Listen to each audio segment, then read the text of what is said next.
Hello बच्चों, welcome back to my channel mission IIT JEE। आज अगेन हमारे पास एप्लीकेशन ऑफ डेरिवेटिव्स के अंदर 2021 का ही प्रॉब्लम है।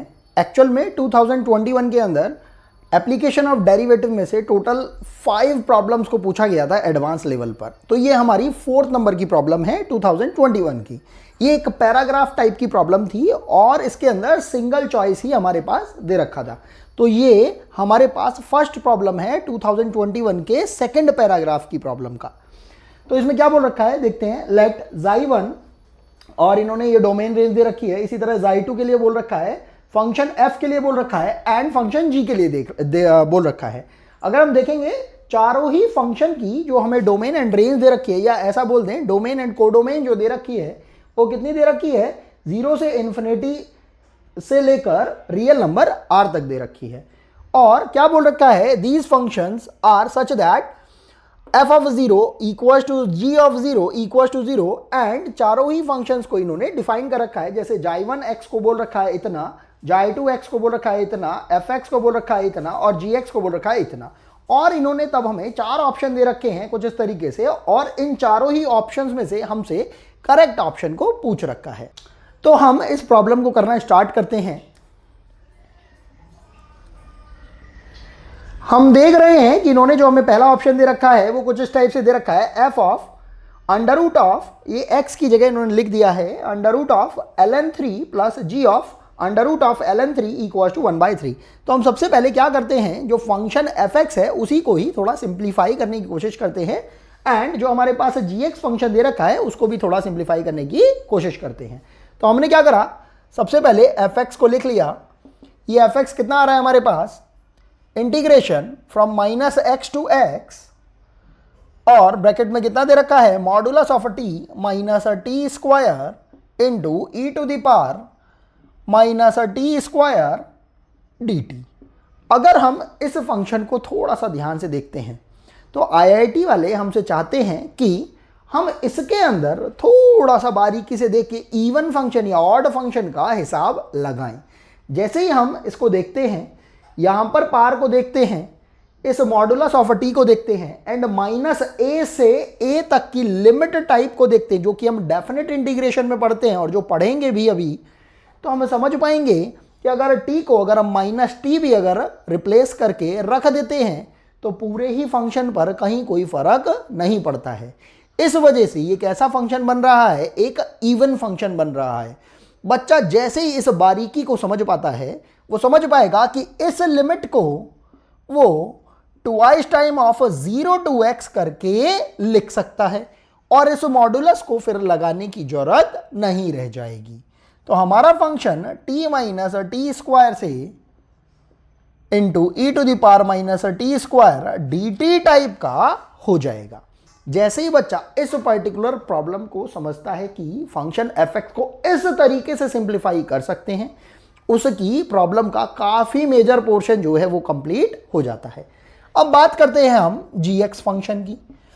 हमारे पास gx फंक्शन जो दे रखा है उसको भी जरा ध्यान से देखते हैं। इंटीग्रेशन में बोल रखा है limit 0 to x square under root of t into e to the power minus t dt। अगर हम ध्यान से देखें इस फंक्शन को हम कुछ इस टाइप का सा फंक्शन जैसा सा दिखा सकते हैं। वो कैसे, अगर आपने t की वैल्यू को रिप्लेस कर दिया किसी u स्क्वायर से या v स्क्वायर से, तो आप देख पाएंगे कि जैसे ही आप t को u स्क्वायर से रिप्लेस करते हैं तो हमारे पास ये जो पर्टिकुलर फंक्शन है वो कुछ इस टाइप का सा बन जाएगा। अभी हम यहां पर लिमिट्स नहीं लगा रहे, लिमिट्स को मैं अभी आपको समझाता हूं। यहां पर ये जो अंडर रूट ऑफ टी था, जब आप इसके अंदर u स्क्वायर रखेंगे तो इसकी वैल्यू कितनी हो जाएगी, u, and e to the power minus t हो जाएगा आपके पास माइनस u स्क्वायर, और जब आपने इसको डिफरेंशिएट किया होगा तो dt की वजह से यहां पर ये कितना आ जाएगा 2u du। तो हमने क्या करा, यहां पर ये जो gx वैल्यू आ रही थी हमारे पास, gx का फंक्शन आ जाएगा यहां पर, जब हम dt को हटाएंगे 2u du, और अगर थोड़ा और हम सिंप्लीफाइड फॉर्म में अगर इसको लिख दें तो इस 2u du के अंदर से जो 2 आया उसको तो हमने बाहर लिख दिया, और जो एक u आया उसको हमने इसके ऊपर लगा दिया, du को एज इट इज छोड़ दिया। अब बात करते हैं हम लिमिट्स की। जब हमने t को u स्क्वायर रखा, ये एक ऐसी चीज है कि अगर आपने इसको समझ लिया तो आपको सब चीज ही समझ में आ जाएगी। जब आपने t को u स्क्वायर रखा तो एक्चुअल में u स्क्वायर को आप किससे रिप्लेस कर रहे हैं, आप किसके इक्वल इक्वेट कर रहे हैं, 0 के इक्वल। तो यहां से हमारे पास पहली लिमिट कितनी आ जाती है, u की वैल्यू कितनी आ जाएगी, 0। जब आप फिर u स्क्वायर को t की दूसरी लिमिट के इक्वल इक्वेट करते हैं एक्स स्क्वायर के, तो आपके पास u की लिमिट कितनी आ रही है, u की वैल्यू कितनी आ रही है, x। तो वो वैल्यू यहां पर कितनी आ जाएगी, x। ये लिमिट लगाने का काम बहुत ही ज़्यादा इंपॉर्टेंट है, क्योंकि जैसे ही आप इसे लगाते हैं आप समझ पाएंगे कि फंक्शन एक्चुअल में कैसे हमारा आगे बढ़ रहा है, रेसिप्रोकेट कर रहा है। अब यहां पर ये जो हमने फंक्शन था उसको बना तो दिया u की टर्म में, हम देख रहे हैं यहां पर एक्सप्रेशन है t की टर्म में। तो हम डेफिनेट इंटीग्रेशन की एक और प्रॉपर्टी जानते हैं कि अगर हम केवल और केवल वेरिएबल को जस्ट चेंज कर दें तो उससे हमारे एक्सप्रेशन पर कहीं कोई फर्क नहीं पड़ता है। तो आपने क्या करा, इस gx को थोड़ा और सिंप्लीफाइड फॉर्म में लिखा। इसको आप बोल सकते हो 2 इंटू 0 टू x की ये हमारी लिमिट हो ही गई है, u को आपने किससे रिप्लेस कर दिया, जस्ट अभी के लिए t से। तो ये कितना हो गया हमारे पास, T square into e to the power minus T square D T. बस आपने इस u वेरिएबल को किससे रिप्लेस कर दिया है, t वेरिएबल से। ऐसा हम क्यों कर रहे हैं, क्योंकि हमसे इस पर्टिकुलर प्रॉब्लम में पहले ही ऑप्शन के अंदर fx एंड gx को एडअप करने के लिए बोल रखा है। अगर हम fx को gx के साथ अगर एडअप करना चाहते हैं तो हम चाहेंगे कि हमारे पास ये जो लिमिट्स हैं ये भी कुछ सिमिलर टाइप की सी आए और अंदर वाला जो वेरिएबल है वो भी सिमिलर टाइप का सा आए। अब जैसे ही आप fx को देखते हैं, gx को देखते हैं, आप देख पा रहे हैं एक्सप्रेशन थोड़े सिमिलर से बन रहे हैं। और अगर हम यहां पर अब इनको एडअप कर देते हैं तो हमारे पास fx प्लस gx जो बन के आ रहा होगा वो देखते हैं ये कितना हो जाएगा। देखो ये t square into e to the power minus T square यहां पर इस पर्टिकुलर टर्म से कैंसिल आउट हो जाएगा। तो जो बचने वाला जो हमारे पास टर्म होगा वो कितना होगा, twice time of integration of 0 to x, और अंदर जो क्वांटिटी बच रही होगी, एक तो देखो ये t बच जाएगा और एक ये e की पावर माइनस टी स्क्वायर बच रहा है। ये हमारे पास एक्सप्रेशन आ रहा है और हम यहां पर देख रहे हैं कि डायरेक्टली इस particular e to the power minus T square का जो डिफरेंशिएशन है वो हमारे पास बेसिकली इस माइनस टी स्क्वायर का जो डिफरेंशिएशन, माइनस भी अगर हम ना बोले, केवल इस टी स्क्वायर का डिफरेंशिएशन हमारे पास यहाँ ये 2t पड़ा हुआ है।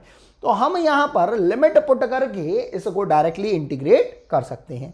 तो हमारे पास यहाँ पर अगर हम इसको इंटीग्रेट करते हैं, बिल्कुल डायरेक्ट फॉरवर्ड हो रहा है, बस एक माइनस वैल्यू बस हमें चाहिए होगी। तो वो कितनी आ जाएगी, minus e to the power minus x square, और माइनस एक लगेगा और माइनस पहले से आ ही रहा है। तो हमारे पास ये वैल्यू कितनी आ रही है, +1। इसको अगर हम थोड़ा ध्यान से लिखें तो ये कुछ ऐसा सा लगेगा हमें, fx plus g x equals to 1 minus e to the power minus x square type. ये हमारा एक्सप्रेशन इस टाइप से बन के आ रहा है। अब हमें निकालना क्या है, अब हमें फर्स्ट ऑप्शन के अकॉर्डिंगली क्या बोल रखा है, x को रिप्लेस करना है अंडर रूट ऑफ ln3 से। जैसे ही हम ln3 की वैल्यू जब यहां पर पुट करते हैं तो एक्सप्रेशन हमारा f of under root of log3 या ln3 आप बोल सकते हैं। ln3 का मतलब है कि log का जो बेस है वो कितना दे रखा है हमें, exponent e, g of ln3। तो हमारे पास एक्सप्रेशन कितना हो रहा है, 1 minus e to the power minus x को हम क्या रख रहे हैं, अंडर रूट ऑफ ln3, जो कि एक्चुअल में कितना आ जाएगा, ln3, क्योंकि अंडर रूट जो है वो स्क्वायर से कैंसिल आउट हो जाएगा। अब हमें यहाँ पर बेस चेंजिंग प्रॉपर्टी याद आनी चाहिए। यहाँ पर बेस कितना है, बेसिकली हमारे पास e, जिसको कि हम बोल सकते हैं log of 3 at base e। तो बेस चेंजिंग प्रॉपर्टी में हम इस e को ऊपर लेके जा सकते हैं और इस 3 को e की जगह पर लेके आ जाएंगे, जो कि हमारा एक्सप्रेशन कुछ इस तरीके से बना देगा, 1 minus 3 to the power, minus ये पहले से लगा हुआ ही था, log of e at base e, और हमें पता है log a at base a की वैल्यू कितनी होती है, 1। तो हमारे पास ये वैल्यू कितनी आ रही है 1 minus 3 to the power minus 1, जिसको कि हम कितना बोल सकते हैं 1 माइनस 1/3 एंड 1 माइनस 1/3 तो कितना आ रहा है 2/3। तो हम देख पा रहे हैं कि कम से कम फर्स्ट ऑप्शन तो हमारा करेक्ट नहीं है।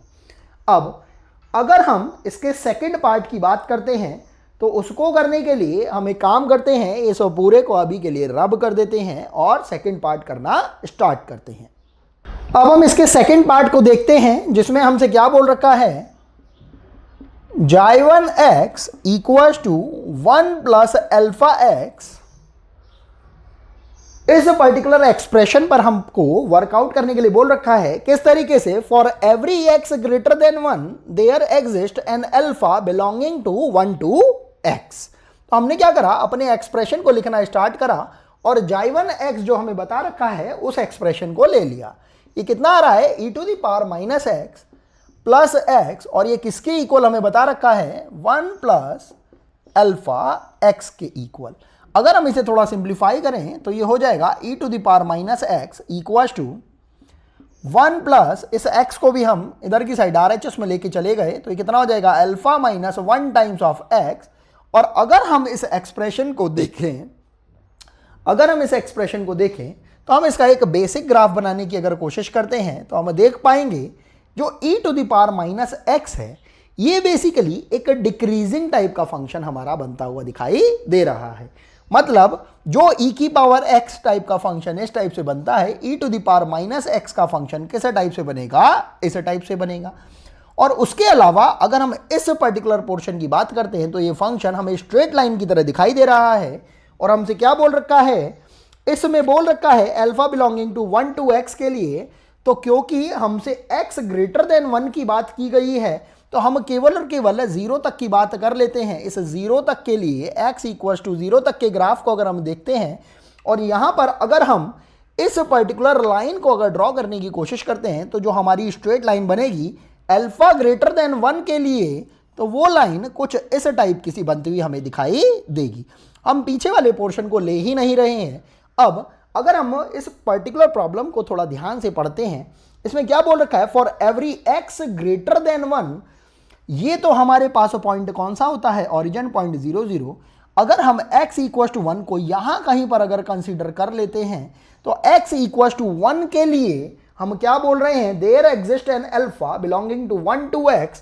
मतलब हमारे पास कोई एक अल्फा इस तरीके से है जो 1 टू x के बीच में है such that y1x equal to 1 plus alpha x. हम देख पा रहे हैं कि दोनों ही कर्व्स केवल और केवल एक पॉइंट इस पर x इक्वल टू 0 पर मीट कर रहे हैं।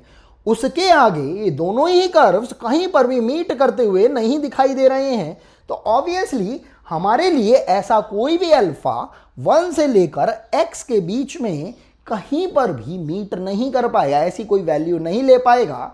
तो इस पर्टिकुलर ऑप्शन के लिए हमारा ये क्या हो जाएगा, ये इनकरेक्ट टाइप का ऑप्शन एग्जिस्ट करेगा। मतलब हम यही कहना चाह रहे हैं कि x इक्वल टू 1 या इससे आगे वाली किसी भी वैल्यू के लिए हमारा ये जो फंक्शन है ये एक दूसरे के लिए, मतलब ये वाला फंक्शन और ये वाला फंक्शन एक दूसरे को कहीं पर भी कट करता हुआ दिखाई नहीं दे रहा है।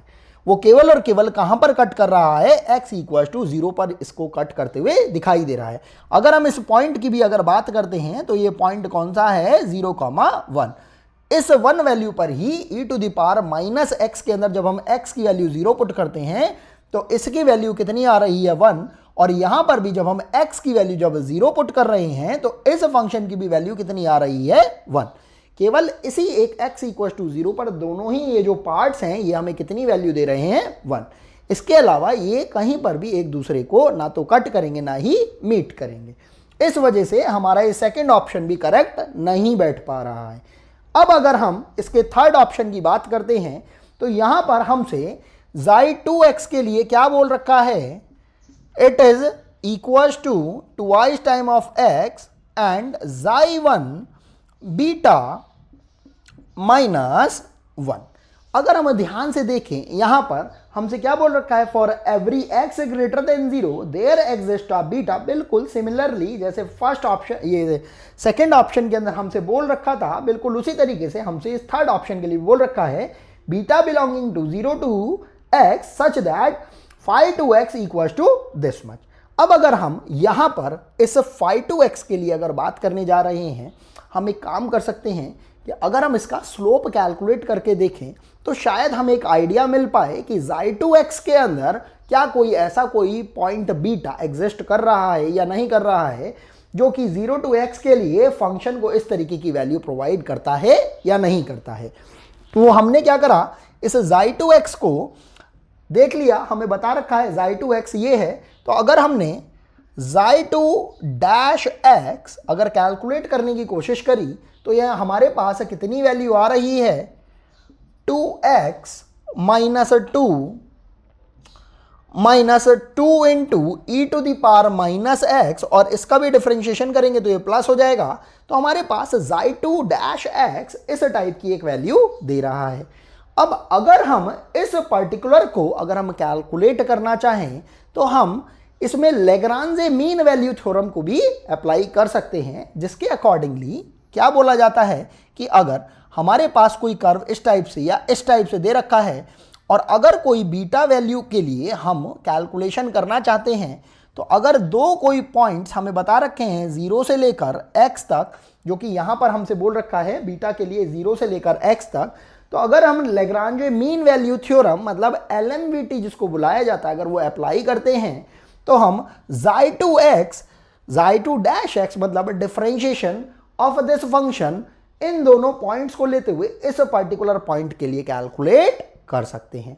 तो अगर हम LMVT लगाते हैं किसके लिए, इस बीटा पॉइंट के लिए, तो हम बोल सकते हैं xi2' of beta can be calculated using LMVT। हम क्या यूज कर रहे हैं, LMVT Lagrange mean value theorem. तो इसका यूज करते हुए हम डिफरेंशिएशन अगर इस पर्टिकुलर पॉइंट के लिए लगाते हैं, मतलब स्लोप निकालने की कोशिश करते हैं, तो कैसे निकल सकता है, xi2 at x minus xi2 at 0 whole upon ये this point minus this point. हमको बस इसको थोड़ा सा सिंप्लीफाई करने की जरूरत है। हम इसको थोड़ा सिंप्लीफाई कर लेते हैं। हमने अभी xi2-x तो कैलकुलेट ही किया था, बस हमें इस पूरे xi2-x की वैल्यू किस पर निकालनी है, बीटा के ऊपर। तो ये बीटा के ऊपर हमारे पास ये वैल्यू कितनी आ जाएगी, देखते हैं हम। ये हो जाएगा twice time of beta minus 2 plus twice time of e to the power minus beta equals to, अब हमें xi2x की वैल्यू निकालनी है। xi2x की वैल्यू तो हमें पता ही है, वो कितनी वैल्यू है हमारे पास, इतनी वैल्यू है। इसको हमने लिख लिया x² माइनस 2x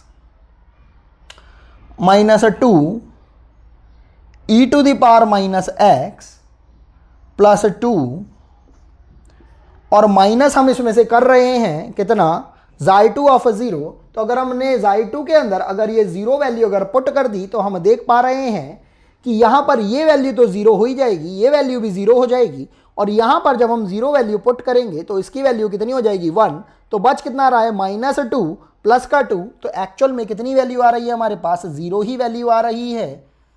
इस xi2 की वैल्यू हमारे पास कितनी आ रही है, 0। अगर हम ध्यान से देखते हैं यहाँ पर, एंड होल अपॉन में हमारे पास कितना आ रहा है, x माइनस 0 से x ही वैल्यू आ रही है। अब हम इस x को कहाँ भेज सकते हैं, इसके पास भेज सकते हैं। तो हमारे पास कितना आ रहा है, अच्छा हमसे पूछ क्या रखा था, xi2x को दिस मच के इक्वल प्रूव करना है। तो हम इस पर्टिकुलर एक्सप्रेशन को रखने की भी जरूरत नहीं है, हम इसको एज इट इज ही ले लेते हैं, जिसको कि क्या बुला सकते हैं, xi2x इक्वल्स टू, बस इस x को इसके पास भेज देते हैं। तो कितना हो जाएगा, x टाइम्स ऑफ, और इस पूरे एक्सप्रेशन में से 2 को भी कॉमन ले लेते हैं।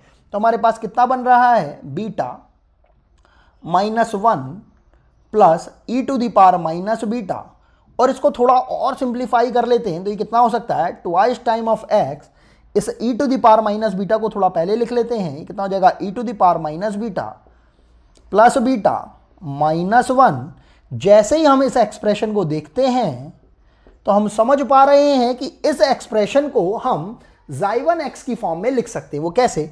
अगर मैं यहां से xi1 बीटा की वैल्यू कैलकुलेट करना चाहूं तो मैं समझ पाऊंगा कि इसको मैं कैसे लिख सकता हूं, e to the power minus beta plus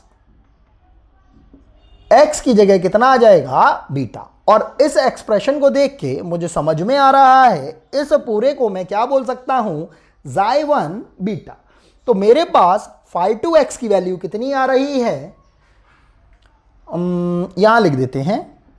phi2 x की वैल्यू को मैं रिप्रेजेंट कर सकता हूं 2x times phi1 beta minus 1, और यही हमारा रिक्वायर्ड आंसर आ रहा है। तो हम देख पा रहे हैं ना पहला ऑप्शन करेक्ट आया था ना सेकंड ऑप्शन करेक्ट आया था, लेकिन थर्ड ऑप्शन हमारा करेक्ट आ रहा था।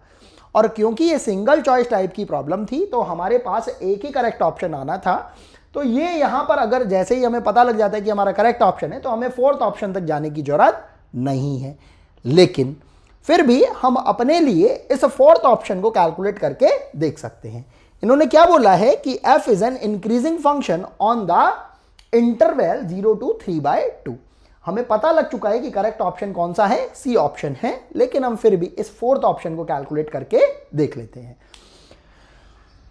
तो अब बात करते हैं इसके फोर्थ ऑप्शन की, जिसके अंदर क्या पूछ रखा था? f is an increasing function on the interval इतना। हमने सबसे पहले अपने फंक्शन fx को लिख लिया और थोड़ा सा मॉडिफाइड फॉर्म में ही लिखा, सिंप्लीफाइड फॉर्म में लिखा, क्योंकि हम जानते थे कि ये क्या है, एक ये इवन फंक्शन को रिप्रेजेंट कर रहा है। तो यहां पर ये कुछ इस टाइप का सा बन रहा था, ट्वाइस टाइम ऑफ इंटीग्रेशन, और लिमिट्स कितनी थी? 0 to x times t minus T square into e to the power minus T square dt। तो अगर हम इसके इंक्रीजिंग या डिक्रीजिंग होने का अगर पता लगाना चाहते हैं तो हमें क्या निकालना पड़ेगा? f dash x। तो हमने सबसे पहले f डैश x निकाल लिया, और जैसे ही हम देखते हैं कि इंटीग्रेशन लगा हुआ है और इसके ऊपर हमें डिफरेंशिएशन लगाना पड़ेगा, तो हमें कौन सी थ्योरम यूज करनी पड़ेगी? Newton Lebanese theorem. तो हमने वो थ्योरम लगाई और ये कितना हो जाएगा? ट्वाइस टाइम ऑफ जो भी हमारे पास ये वेरिएबल होता है जिसके रिस्पेक्ट में हम इंटीग्रेट कर रहे हैं उसको हम रिप्लेस कर देते हैं किससे? उस पर्टिकुलर लिमिट की अपर लिमिट से जो कि हमें यहां पर दे रखी होती है इंटीग्रेशन में। तो हमने t को चेंज कर दिया, ये कितना हो जाएगा? x minus x square into e to the power minus x square. थोड़ा और ध्यान देंगे, और डिफरेंशिएशन ऑफ इस x का ये कितना हो जाएगा हमारे पास? 1। इतना तो आ ही रहा है। उसके अलावा फिर माइनस करके जब हम इस जीरो लिमिट को जब हम पुट कर रहे होंगे तो ये कितना हो जाएगा हमारे पास? 0 माइनस 0। हम देख पा रहे हैं पूरा का पूरा 0 ही हो जाएगा, और इस 2 को हमने बाहर रख लिया है। ये हो जाएगा e to the power minus 0 का स्क्वायर, एंड इस 0 का डिफरेंशिएशन भी हमारे पास कितना हो जाएगा? 0। क्योंकि इतना पूरा एक्सप्रेशन में इस x को या 0 को रखने के बाद जो भी हम लिमिट को पुट कर रहे हैं उसका डिफरेंशिएशन भी किया जाता है। तो ये 0 हो रहा है हमारे पास। तो हम देख रहे हैं ये तो पूरा का पूरा एक्सप्रेशन 0 हो गया, बचेगा केवल और केवल इतना ही एक्सप्रेशन। इसको हमने थोड़ा ढंग से लिख लिया, और हम देख पा रहे हैं x माइनस एक्स स्क्वायर में से भी कुछ कॉमन आ सकता है। उसमें से हमने x को कॉमन ले लिया। कितना हो रहा है? x into 1 minus x into e to the power minus x square. ये आ गया हमारे पास f डैश x। जैसे ही हम f डैश x को देखते हैं तो हमें समझ में आ पा रहा है कि ये फंक्शन तो भाई हमारा कभी भी 0 नहीं होने वाला है, 2 भी एक कांस्टेंट है, और इन दोनों के ऊपर हमारे पास कैसी पार लगी हुई है? ऑड पार। तो अगर हम क्रिटिकल पॉइंट्स के बारे में सोचते हैं तो हमारे पास एक तो पॉइंट आ रहा है 0 और एक पॉइंट कितना आ रहा है? 1। तो अगर हम ध्यान से देखते हैं यहां पर अगर हम 1 से अगर आगे बढ़ते हैं तो हमारे पास वैल्यू कैसी आ रही है? नेगेटिव। 1 से अगर पहले अगर थोड़ी छोटी वैल्यू लेते हैं तो वैल्यू कैसी आ रही है? पॉजिटिव। और 0 से पहले अगर हम जाएंगे तो हमारे पास अगेन कैसी वैल्यू आ जाएगी? नेगेटिव। अब क्योंकि हमारे पास ये जो फंक्शन है बेसिकली सभी जगह पर अगर आप ध्यान से देखेंगे x ग्रेटर देन 0 की बात कर रखी है, तो 0 से पहले वाली जो भी हैपनिंग हो रही है हम उसके लिए इंटरेस्टेड नहीं है। तो हम यहां पर देख रहे हैं कि हमारे पास जो स्लोप आ रहा है वो कुछ इस टाइप से आ रहा है कि 0 से लेकर 1 तक तो हमारा जो फंक्शन है वो इंक्रीज कर रहा है और 1 के बाद ये हमारा फंक्शन डिक्रीज कर रहा है। और इसमें भी इन्होंने क्या पूछ रखा है कि f is an increasing function on the interval 0 to 3/2। लेकिन यहां से क्लियरली हम देख सकते हैं कि जो हमारा फंक्शन है 0 से लेकर 1 तक ही इंक्रीज कर रहा है। उसके लेफ्ट हैंड साइड में भी डिक्रीज ही करता हुआ दिखाई दे रहा होगा और 1 के आगे भी ये डिक्रीज करता हुआ दिखाई दे रहा होगा। तो यहां से भी हम कैलकुलेट कर पाएंगे कि हमारा फोर्थ ऑप्शन भी क्या है, बेसिकली इनकरेक्ट। क्योंकि वैसे भी जब हमारे पास एक ऑप्शन करेक्ट आ जाता है तो हम समझ पाते हैं कि बाकी जितने भी ऑप्शंस होंगे वो इनकरेक्ट टाइप के ही होंगे, क्योंकि ये सिंगल चॉइस टाइप का हमारा प्रॉब्लम था। आई होप आपको ये प्रॉब्लम समझ में आया होगा। इसका सेकेंड पार्ट हम नेक्स्ट वीडियो के अंदर देखते हैं। आज के लिए सिर्फ इतना ही, मिलते हैं आपसे नेक्स्ट वीडियो के अंदर। अभी के लिए थैंक्स फॉर वॉचिंग।